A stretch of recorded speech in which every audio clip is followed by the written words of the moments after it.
So I have a niece who is now 12 years old, and she has autism. Years ago, I saw the struggle that my sister had to find programs that met her needs and that worked with her well. I decided to start a program.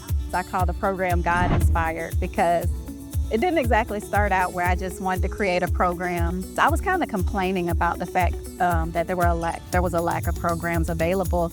And so sometimes when you start complaining, you are the solution. And I was finishing up my doctoral degree in early childhood autism and got the idea, and that was in 2019, and here we are. Families often talk about how they see their children's social skills growing and the fact that they actually make friends in the program. And some of our children, they sometimes don't have a lot of friends, but coming into our program, they get to meet new friends.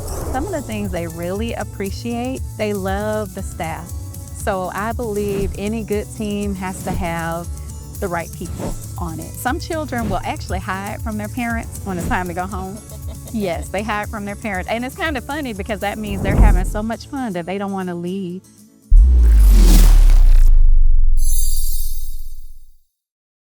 Hey everybody, welcome to Infinite Spectrum. My name is Juming, Delmas. I am the founder of the organization. And what Infinite Spectrum is it's a organization that focuses heavily on the creative side, specifically podcasts, where we teach individuals on the spectrum about podcast production, all the way from pre-production to distribution, marketing and design. That's kind of what we do because we are now living in the world and age of podcasting. And this is a great way for individuals to get their voice out. And what better way to teach podcasting than to not have one as well? We have a podcast called Autism Explained. And Autism Explained is designed for a place for voices, families, expertise, things of that nature to come out, speak about their life experiences and how they navigate through life so that you can help others in that same way, while at the same time having subject matter experts on the podcast that will also be a resource to individuals with children on the spectrum or family members on the spectrum as a resource available to you. And that podcast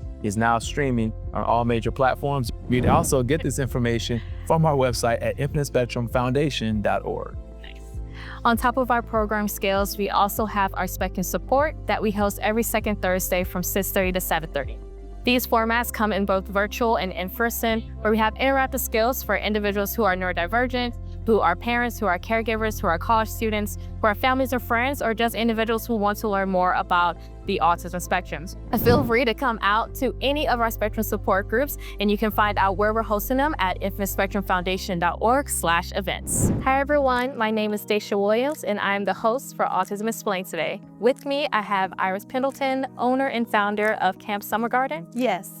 Can you tell us a little bit about that program? Sure. Camp Summer Garden is an inclusive after-school and summer camp for children with autism. It is built for and especially for children with autism. However, I always tell people we can serve any child.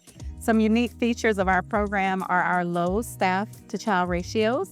We have generally one adult for every 3 to 5 children, and we keep a very small group. For instance, our after-school program will have 15 children, and the summer camp around 25. So we're very small with a lot of support in our program.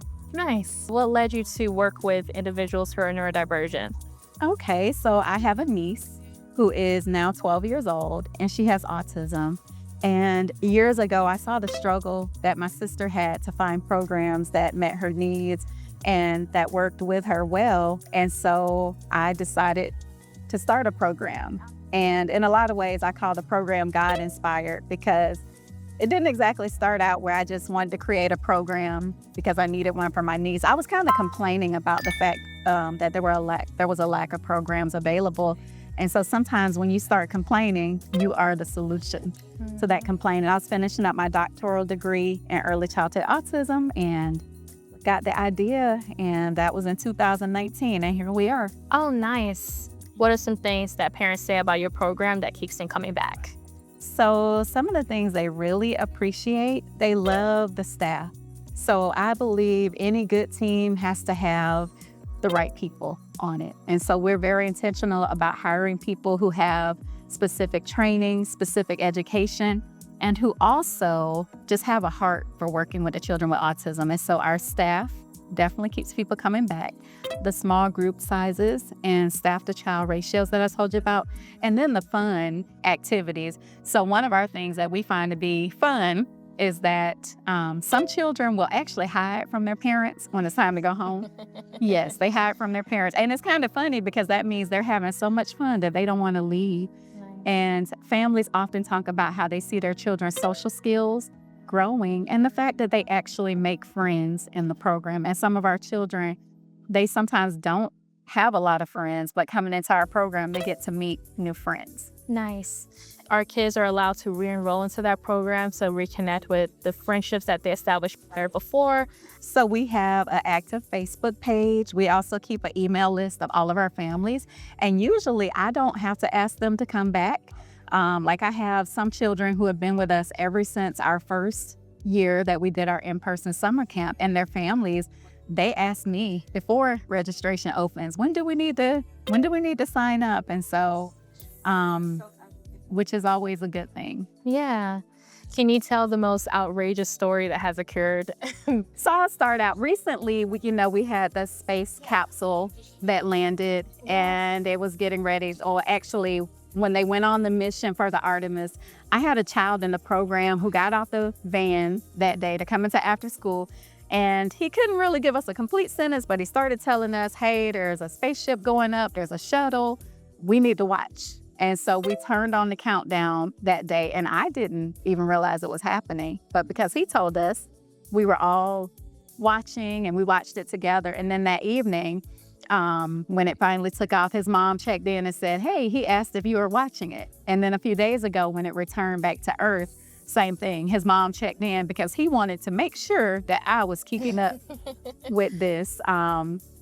And so there's just always things that the kids do. Like I had a cute moment a few days ago in the kitchen area. One of the little girls, she said, hey, sit down.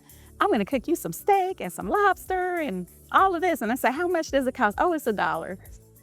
And I'm like, restaurants are really not treating me well because I've never had that kind of meal for $1. 5-star meal for $1. And I love it here.